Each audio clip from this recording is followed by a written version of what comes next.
In 1933, Schoenberg came to America. No immigrant has ever arrived with a stranger reputation.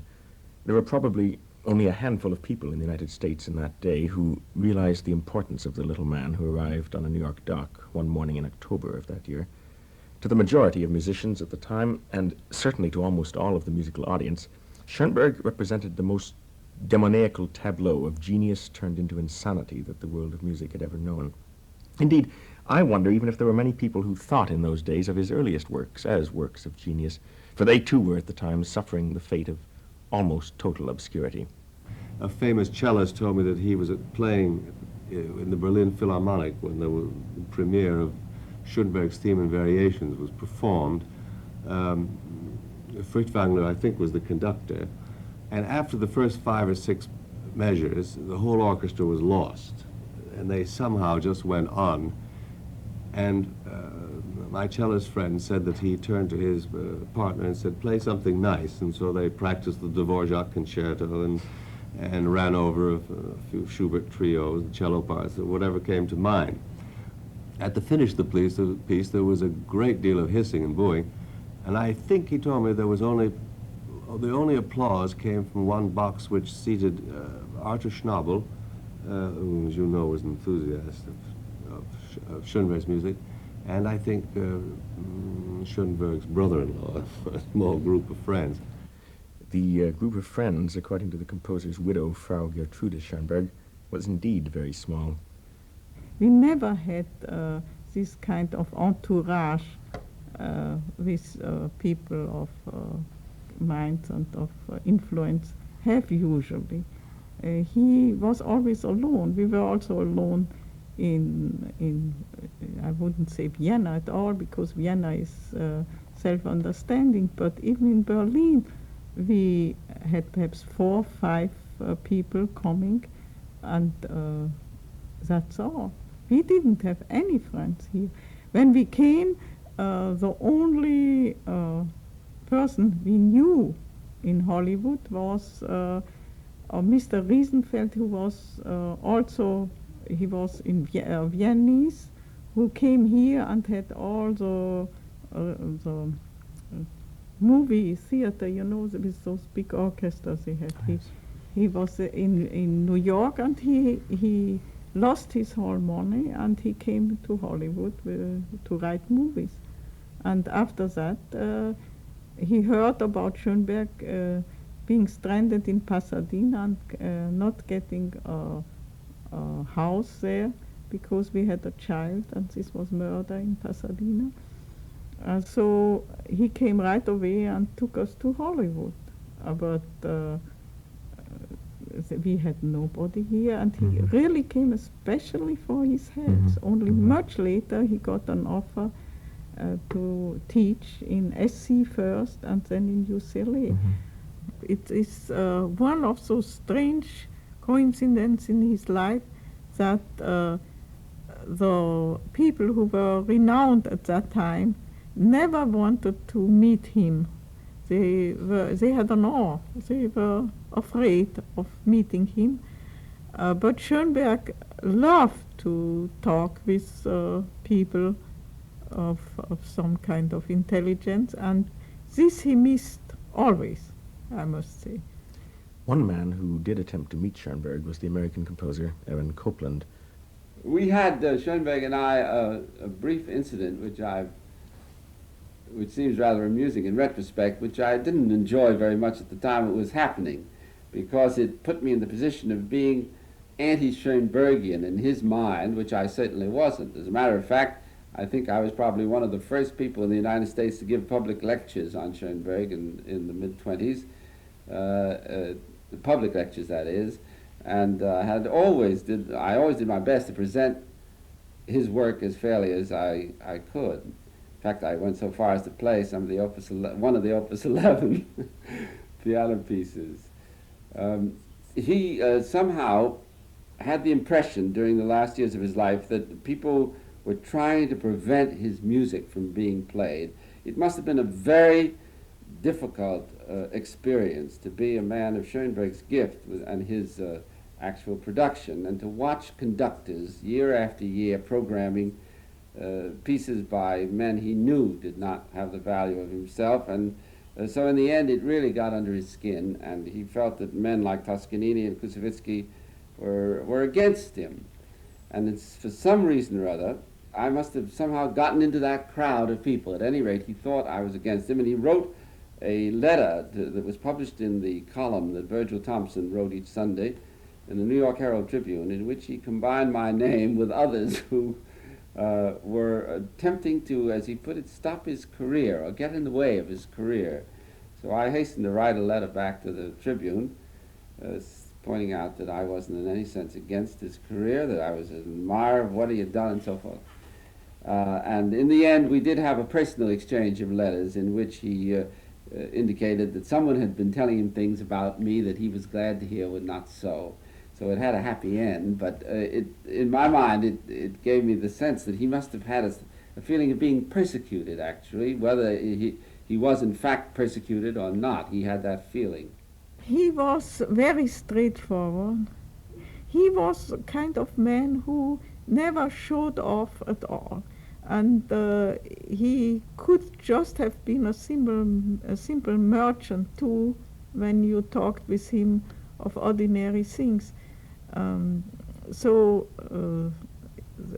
publicity was not done for him at all, and people who, like in Vienna, they said, it's a crazy man, let's not associate with him, you know.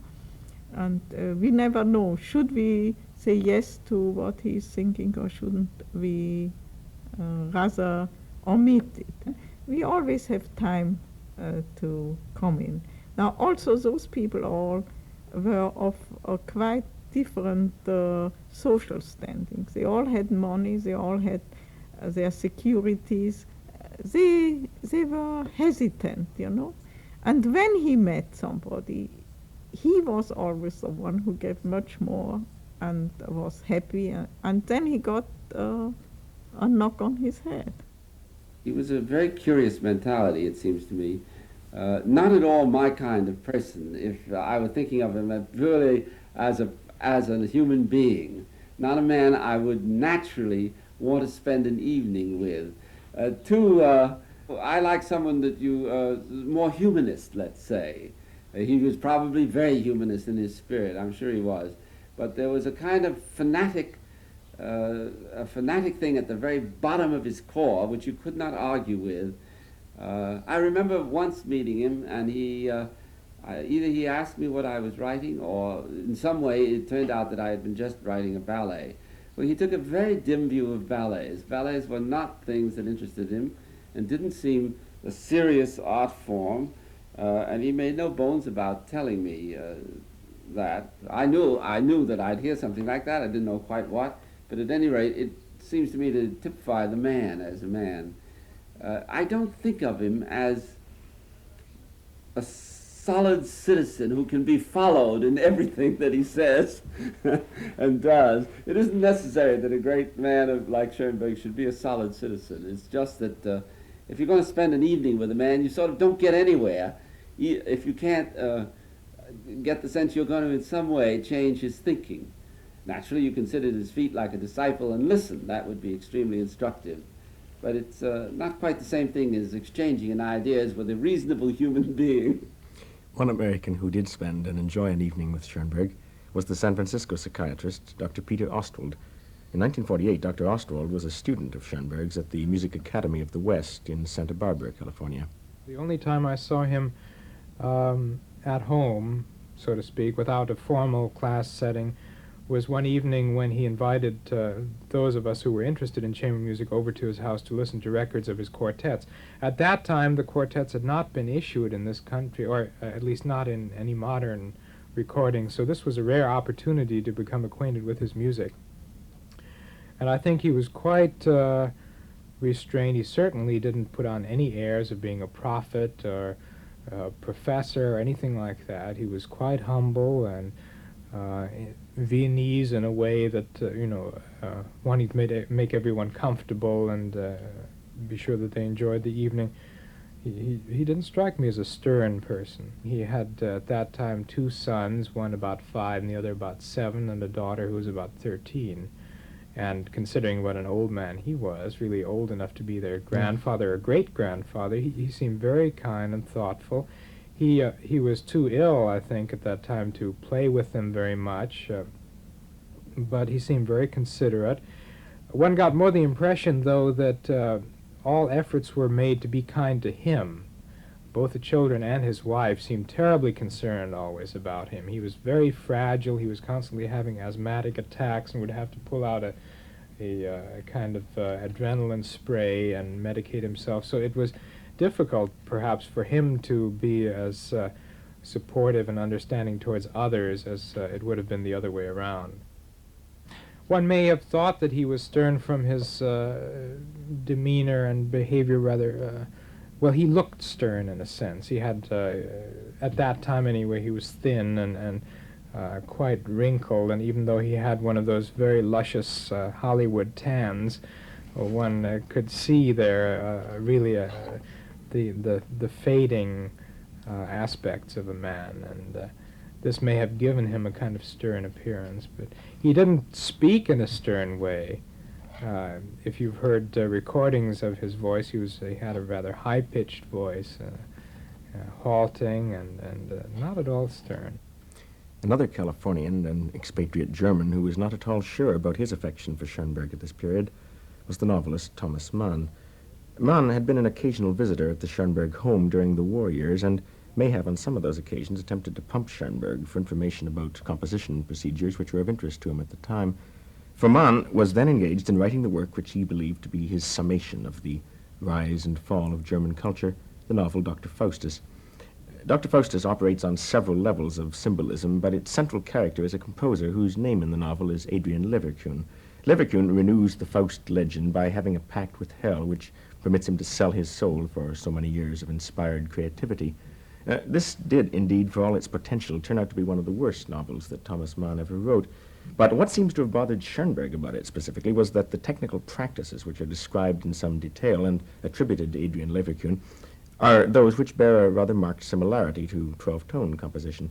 In any event, there seems to have existed an exchange of letters in which Schoenberg asked to be given reasonable credit for the introduction of this system, to which Thomas Mann responded by a rather tersely worded second printing announcement, something to the effect that the 12-tone system described in chapter something or other is actually the invention of Arnold Schoenberg, a contemporary composer and theoretician. To this, Schoenberg responded by renouncing their friendship. When Thomas Mann came here, he invited him, and he was very happy to talk to an intelligent and great man, and we got quite friendly, but the level the talk went was not really the level it should go. And I can prove that by telling you that after he was at our place and Schoenberg talked with him about music and everything, the only thing he wrote in his little diary was that he got a very good coffee from Mrs. Schoenberg. So this is my point, you know. People didn't approach him like they should do. One man who had some difficulties approaching Schoenberg in these years was the recording executive, Goddard Lieberson, who attempted to get Schoenberg to make a recording of Pierrot Lunaire in 1939 or 40, which the composer was to conduct, and he found that there were certain difficulties in dealing with Schoenberg on matters of business. You know, we recorded Pierrot Lunaire, and this was the first recording, I believe, of that work. It was in the old days, it was on 78 RPM. It was with Erika Stiedry Wagner, or Erika Wagner Stiedry. And doing it was quite an undertaking. It was an undertaking for a number of reasons. It was a daring thing to do, and much less modern music was done in that time. I can't quite put you into the, to use a fashionable word, the posture of that time, but it was modern music was a much rarer occasion on records than it is today, or since the advent of the LP. And most such things were done by organizations, modern music organizations, or Schubert societies, or Hugo Wolf societies, or whatever societies existed. There was none for Schoenberg, needless to say. So, naturally, this was greeted with some enthusiasm at the beginning. The enthusiasm soon soured in the details of trying to get it done. This was because Schoenberg inherently and perhaps justifiably, after years of really terrible neglect, and a neglect that we can't even conceive of now because he was considered quite insane. Schoenberg had, from this background, developed a mild, you might call it, to keep it from being clinical, a literary paranoia feeling about the persecution of himself and of his music. So naturally, along the way, in making the arrangements, any change that had to be made because of financial consideration was considered not a necessity, but rather a direct challenge to his authority, to his genius, to his artistry. And I would say some of our difficulties came from that, to the extent that finally I wrote to him and I said, why do you look upon me as a one-man committee to undermine Schoenberg when not I, but Columbia Records is at the moment, trying to make the only recording of an important work of yours, which you are conducting. Then he wrote me a more conciliatory letter after that. And it was very friendly. I don't wish to exaggerate it, but I do wish to point out his, what you might call his psychological sensitivity. Peter Ostwald, as a young man, seems to have caught a rather different impression of Schoenberg's sense of humility, if such it was. He seems to feel that, although Schoenberg had no false modesty concerning his own ability, neither was he unduly aggressive in propagandizing his reputation. I can only clearly recall at one time that he spent an a lecture on his own music, and I believe he used exactly the same approach to his own music that he did to the works of Beethoven that he analyzed, and one Brahms symphony I think he analyzed. There didn't seem to be much difference at all. It was my impression that he considered himself in many ways an old master, capable of the same kind of thoroughgoing musical analysis that he applied to the other old master. I really am not sure now how much he said about it, but in general I would think that he would occasionally acknowledge that a particular moment in the piece was quite moving or beautifully worked out, successful. I don't think he commented in a negative way about himself.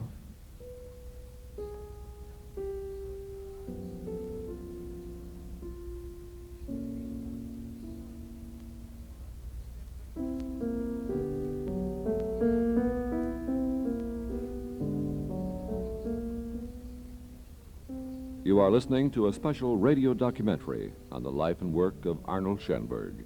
The writer and commentator is Glenn Gould.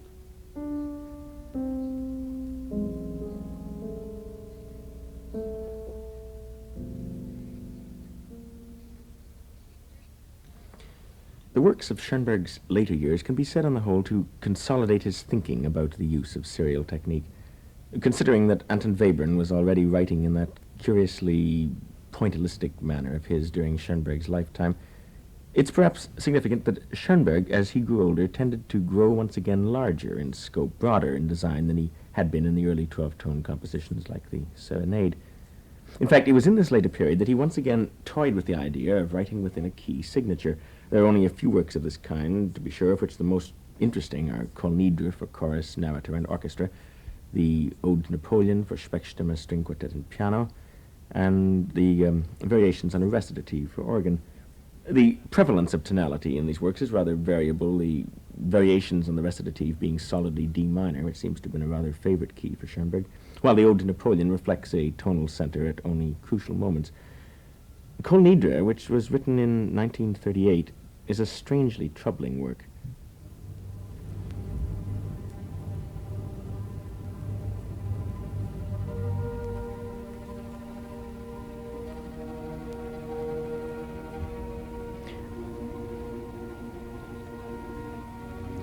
The sense of tonality here is altogether grayer, much less colorful than the flamboyant chromaticism of Schoenberg's youth.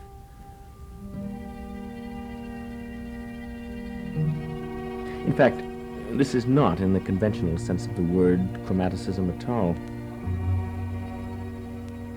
The harmonic language has a slight resemblance to, let's say, Max Reger in a droll mood, but we soon realize that something rather odd is going on here.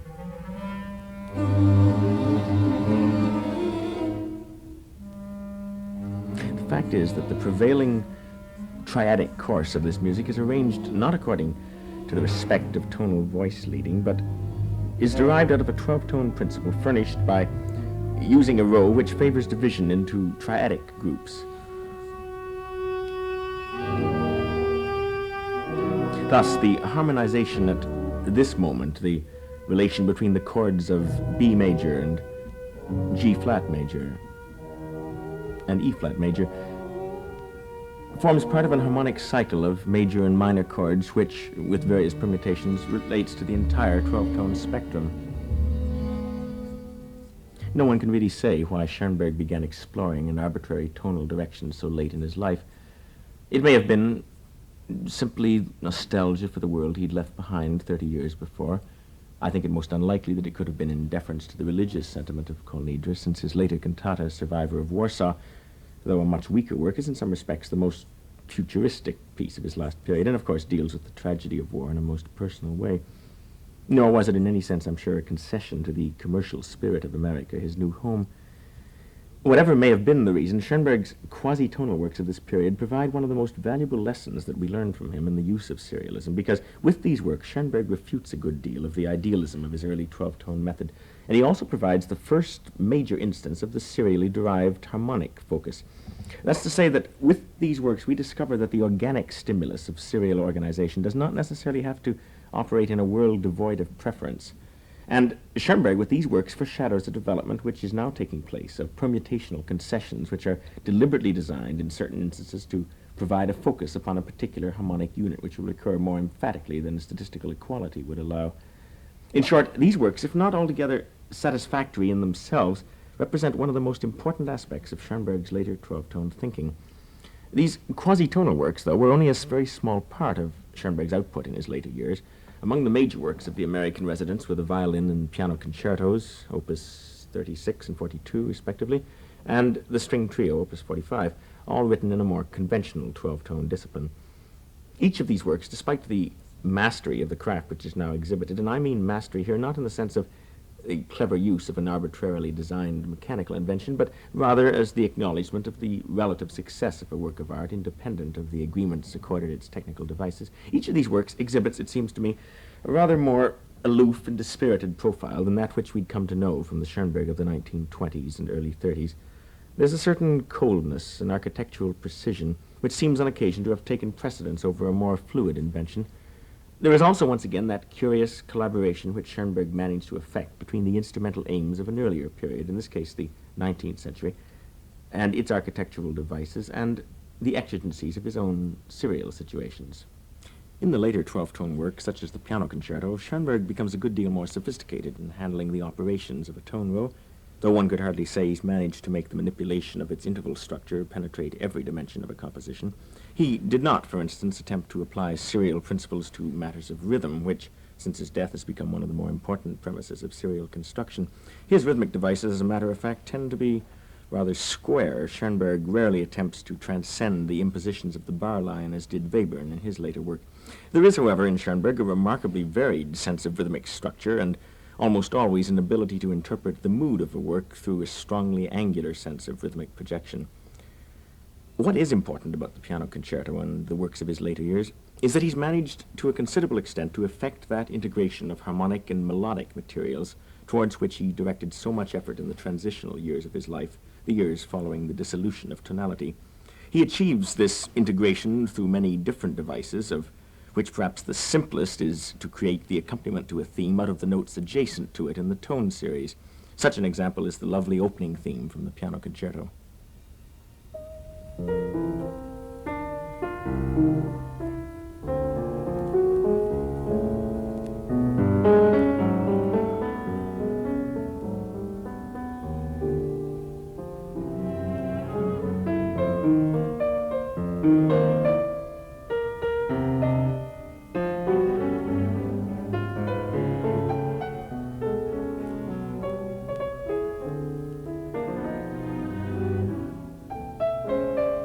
Perhaps the least subtle of these harmonic manipulations of the row is to divide the row into 3 or 4 chord units. A good instance of this principle is the long piano cadenza in the third movement of the concerto.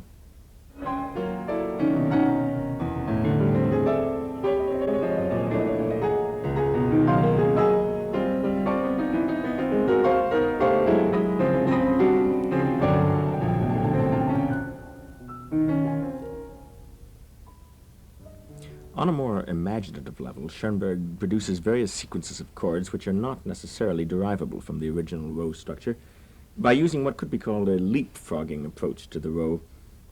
In this manner, he uses the first, third, and fifth tones, the second, fourth, and sixth, either as adjacent notes of a theme or vertically as units of harmonic progression. An example of this is the beautiful opening tutti of the third movement.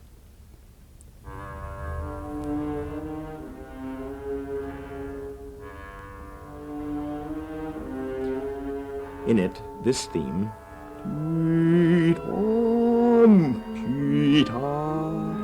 and its accompaniment is derived entirely from this principle.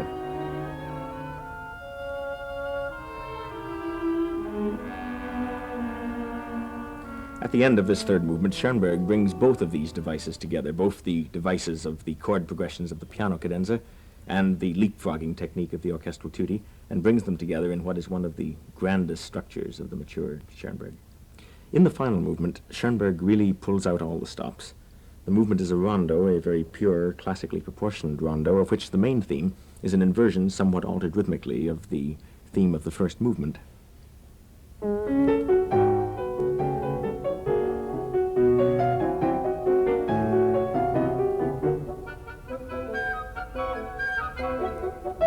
It proceeds through the various adventures which a rondo's repetitions can offer, and it's made to seem rather glib and skittish by comparison with the wonderful center section of this rondo, which is a set of 3 variations upon the theme of the slow movement.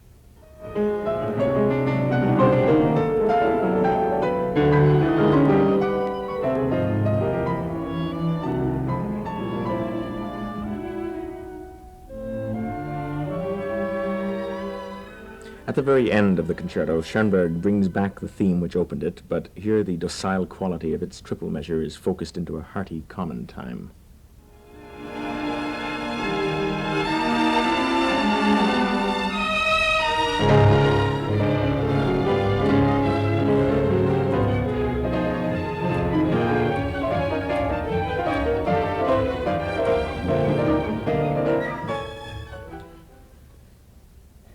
And now, here are the last 2 movements of the Concerto for Piano and Orchestra, written by Schoenberg in 1942.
Those were the last two movements of Schoenberg's Concerto for Piano and Orchestra.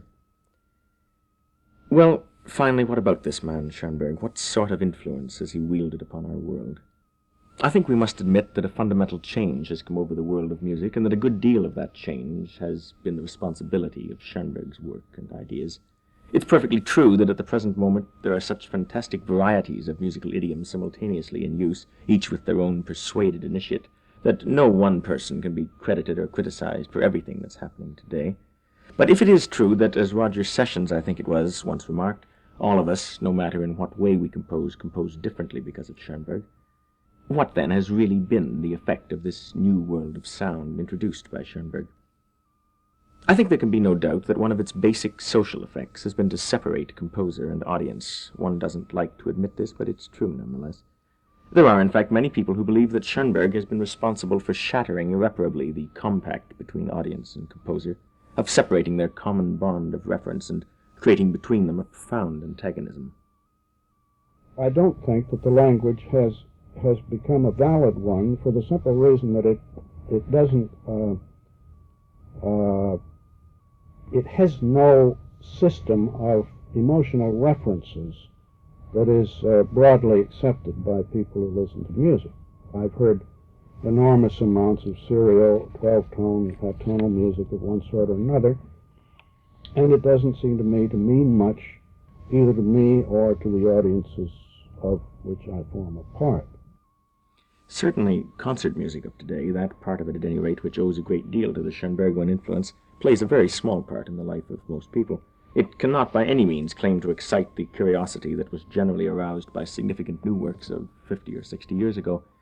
One must remember that at the turn of the century, any new work by a Richard Strauss or a Gustav Mahler or Rimsky-Korsakov even, or Debussy, was a major event, not only for the cognoscenti, but for a very large lay audience as well. They would go to hear the first performance of a Rosenkavalier or La Mer or Scheherazade with the same sense of excitement that we go nowadays to see the latest Marilyn Monroe picture. This isn't to say that they approved of everything they heard. Certainly they weren't at all prepared for a work like Strauss' Elektra, which was found 50 years ago to be gory and hideous and strident and vulgar. But by and large, the current musical production in those days was perhaps the most interesting part of the repertoire to its audience, and the concert programs and operatic events of 50 or 60 years ago were heavily laden with music of that generation. Of course, there's an extenuating circumstance here. It's perfectly true that the focus of music was very much narrower then than it is today. It extended back in the ordinary course of concert-going to only about the time of Beethoven, with the occasional work of Mozart or Haydn thrown in, and for the true antiquarian, the very occasional introduction of one of the more familiar works of Johann Sebastian Bach. By contrast, today we'd suffer from malnutrition on a diet like that extends only over 100 years or so. Today, even certain concert pianists, traditionally the most conservative and unimaginative of all musicians, will even consider playing a program that ranges over 300 years of music and ranges moreover into the literature of earlier keyboard instruments. But is this simply compensation? Have we simply transferred our interest to other periods of music because the music of our own time has failed to command our affection and attention? No matter how disinterested the general public may be in the more significant developments of music in their time, I think that there's no doubt that there are some areas in which the vocabulary of atonality, using that term now in a collective sense, has made a quite unobjectionable contribution to contemporary life. It's done this particularly in media in which music furnishes but a part, operas to a degree, if you can consider styling Berg's Wozzeck a hit, but most particularly in that curious specialty of the 20th century known as background music for cinema or television. If you really stop to listen to the music accompanying most of the grade B horror movies that are coming out of Hollywood these days, or perhaps a TV show on space travel for children, you'll be absolutely amazed at the amount of integration which the various idioms of atonality have undergone in these media.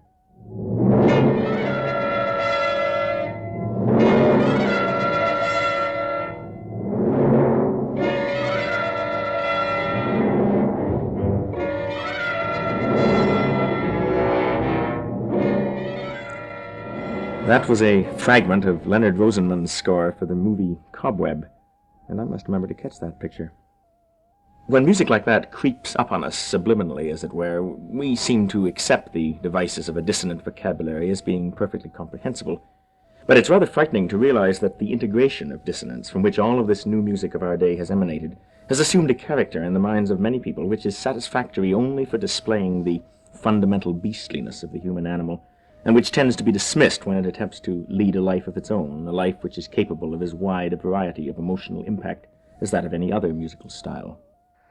New characters had emerged, new moods and more rapid changes of expression had been created, and new types of beginning, continuing, contrasting, repeating, and ending had come into usage. 40 years have since proved that the psychological basis of all these changes was correct. Music, without a constant reference to a tonic, was comprehensible, could produce characters and moods, could provoke emotions, and was not bare of being gay or humorous. In the decade since Schoenberg's death, the work of those who nominally bear his mantle, or who at any rate would seem to be the most conspicuous practitioners of the principles which we owe to him, has developed a spatial concept of sound so lacking in the gravitational impulse of tonality that it makes the quasi-romantic structures of Schoenberg seem like the genial album photos of a dearly loved grandfather. Indeed, many of the more loquacious members of the younger generation have denounced the later work of Schoenberg as having been too shaded with 19th century thought and style. I know it from experience from one composer which I unfortunately don't want to name, who said, but every musician knows, he said, Schoenberg is dead and his music too, as you know.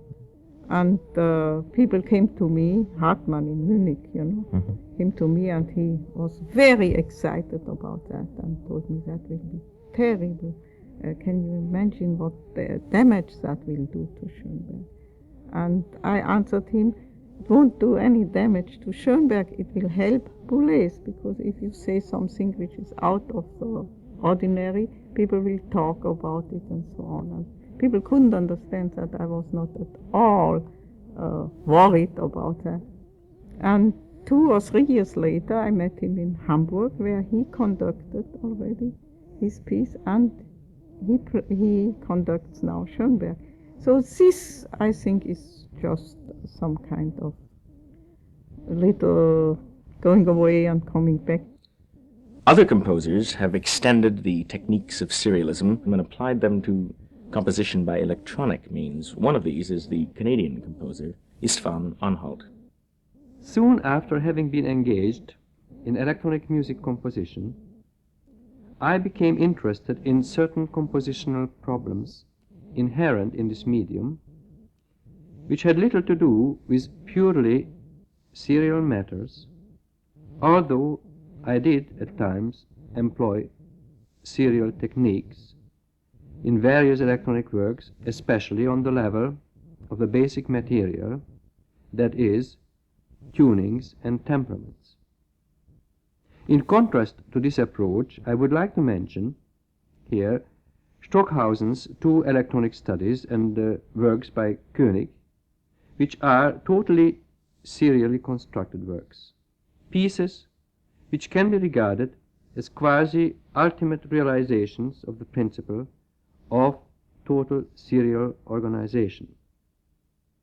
Composers are, on the whole, an incredibly persuasive lot, and one can be reasonably confident that good relations between audience and composer will, in the end, be restored.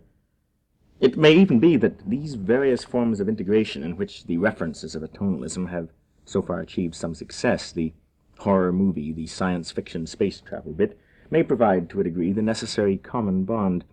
Not that we wish to perpetuate horror movies, and not that space travel may have much to do with serialism, but I suspect that the cliché nature of these devices is the public character of this atonal vocabulary, and that it will become, for our own strange, twisted times, something of the same sort of public reference that the Lutheran chorale provided in the church services of North Europe in the late 16th century.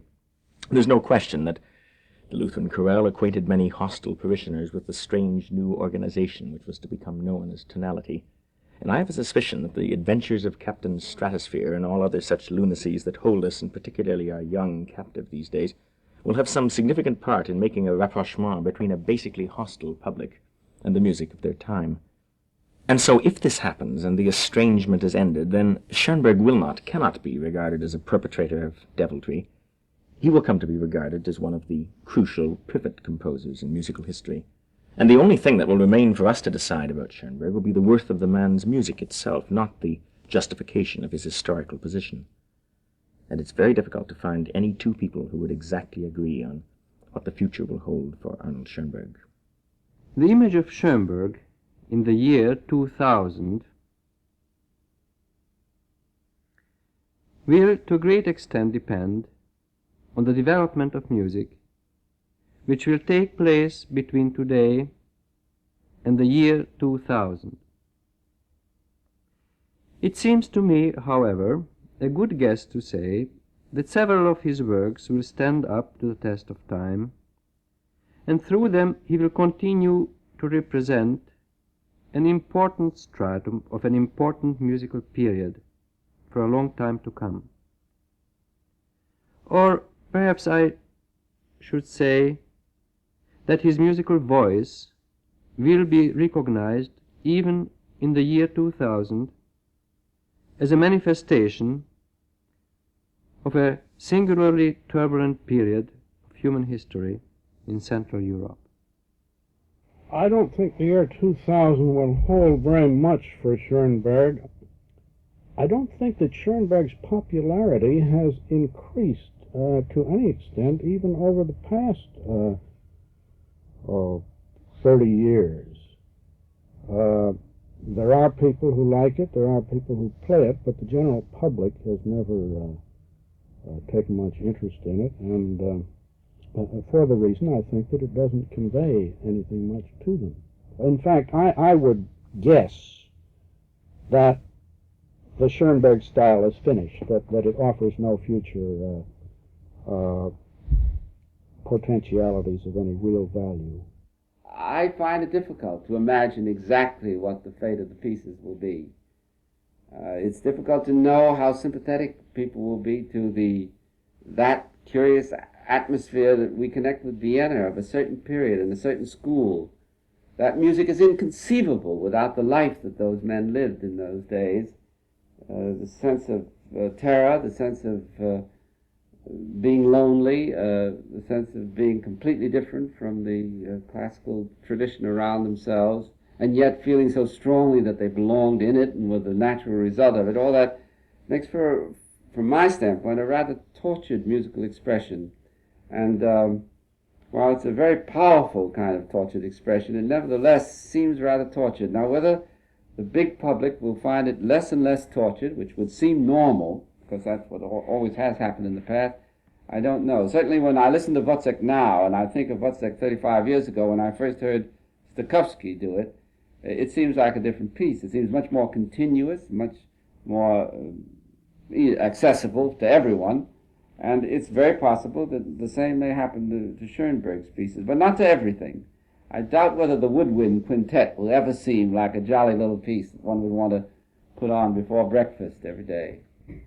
I hope that he will be recognized as a whole, but even now you can see that Beethoven is not played, every work of his is not played, and in fact people dare, little critics dare to write in the paper, this is a weak work of Beethoven, which every time gives me a cold shower that somebody approaches Beethoven, think this is not one of his important work or one of his weaker work. It is not easy to follow Schoenberg. When Schoenberg thought about this strange separation of his work from his ideas, which exists in the minds of many people, and when he pondered his role in the future of music, he was fond of telling a story which reminded him of Vienna of his youth and the Emperor Franz Joseph. This reminds me of an event which occurred about 50 years ago in Vienna.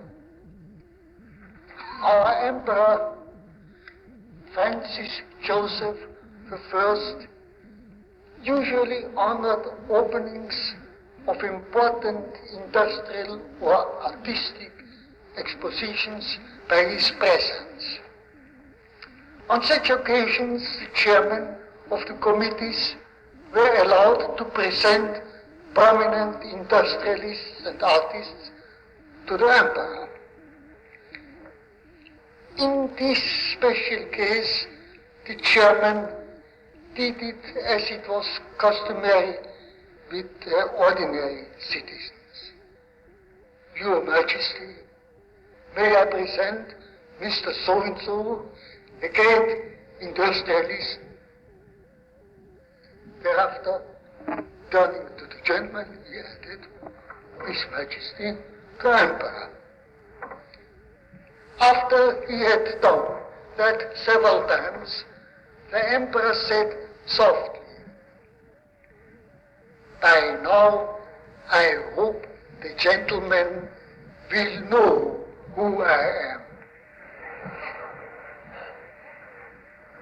May I hope in another 50 years they will also know who I am.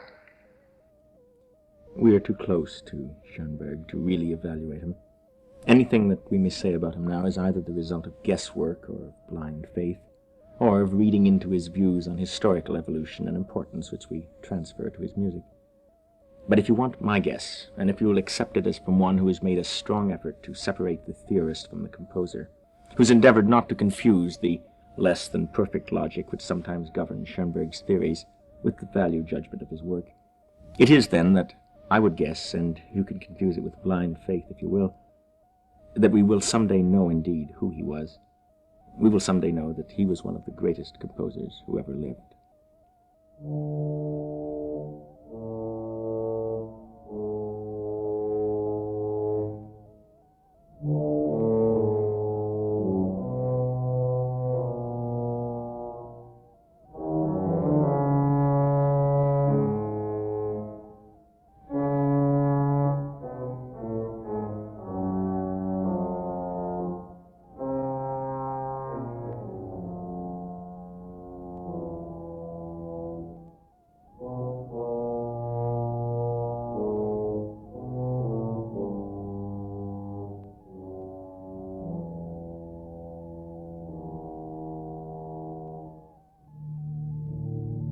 Arnold Schoenberg, the man who changed music. This 2-hour radio portrait of Arnold Schoenberg was written and presented by Glenn Gould. Grateful acknowledgement is made to the following whose voices were heard on the program. Mrs. Schoenberg, who was interviewed at her home in California by Glenn Gould, and who very kindly placed at our disposal a tape recording of a lecture titled My Evolution, delivered by Schoenberg a few years before his death. Winthrop Sargent, music critic of The New Yorker magazine. Goddard Liebertson, president of Columbia Records. Aaron Copland, American composer. Dr. Peter Ostwald, San Francisco psychiatrist. And Istvan Anhalt, composer and professor of composition at McGill University in Montreal. The musical illustrations included in the program came from the following works: Verklärte Nacht, Opus 4, Chamber Symphony No. 1, Opus 9, the Second String Quartet in F-sharp minor, Opus 11 piano pieces, Songs of the Hanging Gardens, Opus 15, 6 piano pieces, Opus 19, Serenade, Opus 24, Kol Nidre for speaker, chorus, and orchestra, and the Piano Concerto, Opus 42. The program organizer was John Roberts. This CBC Wednesday night presentation came to you from Toronto and was produced by Carl Little, with technical operations by John Skillen and Tom Prentice. John Ray speaking.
Thank